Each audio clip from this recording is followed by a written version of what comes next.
ஒரு பாட்டி தன் பேர குழந்தையை 5 வருடங்கள் தன் உயிராக வளர்த்தாள். ஆனால் ஒரு நாள் அதே குழந்தையை கண்ணீருடன் தன் கைகளால் அம்மா அப்பாவிடம் ஒப்படைக்க வேண்டிய நிலை வந்தது. ஏன் தெரியுமா? அந்த பிரிவின் பின்னால் இருந்த உண்மை என்ன?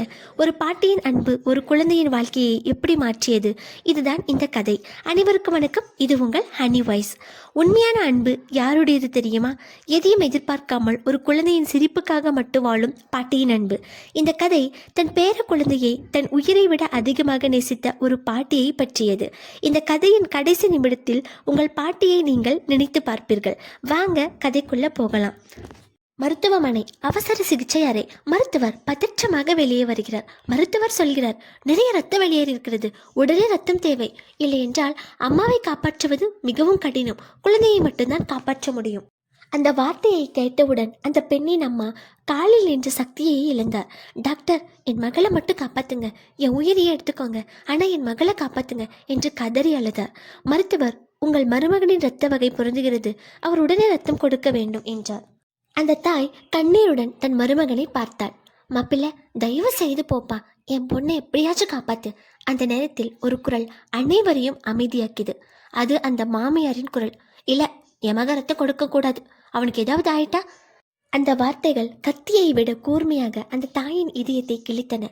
அந்த பெண் 9 மாதங்கள் அந்த வீட்டின் வாரிசை தன் வயிற்றில் சுமந்தாள். மரண வலியை தாங்கி அவர்களின் குடும்பத்திற்கு அடுத்த தலைமுறையை பெற்றுக் கொடுத்தாள். ஆனால் அவளுடைய உயிரை காப்பாற்ற அந்த குடும்பத்தில் ரத்தம் கூட தர மனமில்லை. அந்த தாய் கண்களை மூடி உள்ளுக்குள் கதறினாள். கடவுளே, என் மகளை இப்படிப்பட்ட இதயம் இல்லாத வீட்டிற்காக நான் திருமணம் செய்து வைத்தேன். அவளை பாசமாக வாழ வைப்பாங்கன்னு நினைச்சேன்.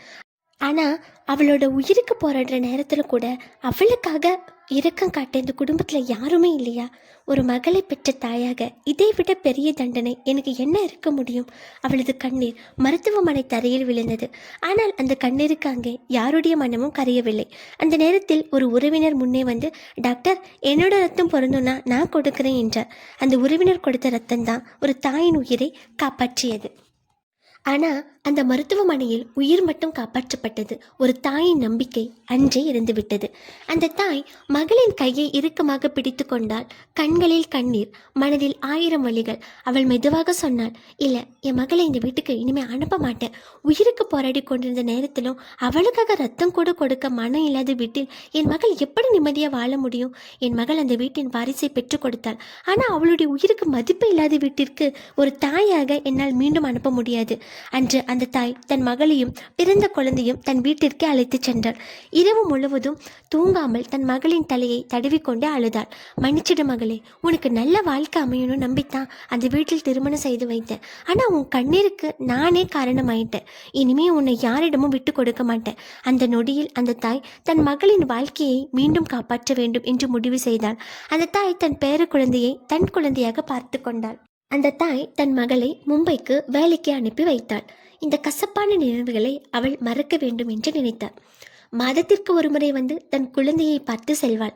5 வருடங்கள் பாட்டி அந்த சிறுமியை தன் உயிராக வளர்த்தார். காலம் ஓடியது. சிறுமியின் 5வது பிறந்தநாள் வந்தது. அந்த நாளை கொண்டாட மருமகன் மும்பையிலிருந்து வந்தார். விழா முடிந்த பிறகு அந்த வயதான தாய் தன் மருமகனை அருகில் அழைத்து மெதுவாக சொன்னார், என் மகளை நீ முழு மனதோடு நேசிக்கவில்லை என்றாலும் பரவாயில்லை, அவளை நிபந்தனை இல்லாமல் நேசிக்க நான் இருக்கிறேன். ஆனால் இந்த குழந்தையை இந்த உலகத்திற்கு கொண்டு வந்தது நீங்கள் இருவர் தான். எத்தனை பிரச்சனைகள் வந்தாலும் இந்த குழந்தைக்கு உங்கள் அன்பும் ஆதரவும் கிடைக்க வேண்டும். அதன் எதிர்காலத்திற்கு நீங்கள் பொறுப்பேற்க வேண்டும். அந்த வார்த்தைகளை கேட்ட மருமகனும் மகளும் அமைதியாக நின்றனர். உடனே அவன் எழுந்து தன் மனைவியின் பக்கத்தில் சென்றான். கையில் ஒரு சிறிய பொம்மை, கண்களில் குற்ற உணர்வு. சில நொடிகள் இருவரும் பேசவில்லை. பிறகு அவன் மெதுவாக பேச ஆரம்பித்தான். என்னை மன்னிச்சிடு, நான் நல்ல கணவனாக இருக்கல. நீ உயிருக்கு போராடுற நேரத்தில் நான் உன் கையை பிடித்து துணையாக நிற்க வேண்டியவன். ஆனால் என் அம்மா சொன்ன வார்த்தைகளை கேட்டு உன்னை தனியாக விட்டுட்டேன். டாக்டர் ரத்தம் கேட்கும்போது என் ரத்தத்தை கொடுத்திருந்தா இன்று என் மனசில் இந்த குற்ற உணர்வு இருந்திருக்காது. உயிருக்காக போராடிக்கிட்டு இருந்த என் மனைவியை விட என் அம்மா பேச்சுக்குத்தான் முக்கியத்துவம் கொடுத்தேன். அது என் வாழ்க்கையில் நான் செய்த மிகப்பெரிய தவறு. அன்று நான் உன்னை மட்டும் காயப்படுத்தலை, ஒரு தாயாக உன் அம்மாவையும் காயப்படுத்திட்டேன். இன்று என் மகளோட 5வது பிறந்த நாள். அவளை கையில் தூக்கும்போது நீ அனுபவிச்ச அந்த மரண வலி எனக்கு புரியுது. ஒரு குழந்தையை இந்த உலகத்துக்கு கொண்டு வர ஒரு தாய் எவ்வளவு கஷ்டப்படுறான்னு இப்போது தான் புரியுது. என் தாய் எனக்கு உயிர் கொடுத்துருக்கலாம். என்னோட வாரிசை கொடுத்தவள் நீ தான். நீயும் என் தாய்க்கு சமந்தான். உன்னை மாதிரி மனைவி கிடைக்க நான் கொடுத்து வச்சிருக்கணும். ஆனால் உன்னை நான் கண்ணீர் விட வைத்தேன். என்னால் நான் நடந்ததை மாற்ற முடியாது. ஆனால் மீதி வாழ்க்கை முழுக்க உன்னையும் நம் மகளையும் சந்தோஷமாக பார்த்துக்கணும். என்னை மன்னிச்சிடு. அவன் கண்ணீருடன் மன்னிப்பு கேட்டான். அவள் தன் மகளின் எதிர்காலத்தை நினைத்தாள். பிறகு சொன்னாள், நடந்ததை என்னால் மறக்க முடியாது. ஆனால் நம்ம மகளுக்கு அப்பா வேணும். இந்த மன்னிப்புக்கு அர்த்தம் இருக்கணும்னா இனிமே யார் தவறு செய்தாலும் அது உங்கள் அம்மாவாக இருந்தாலும் அமைதியாக நிற்காதீங்க. உண்மைக்கு துணையாக நிற்க கற்றுக்கோங்க. அவன் கண்ணீருடன் தலையசைத்தான். அன்று ஒரு குடும்பம் மீண்டும் சேர்ந்தது.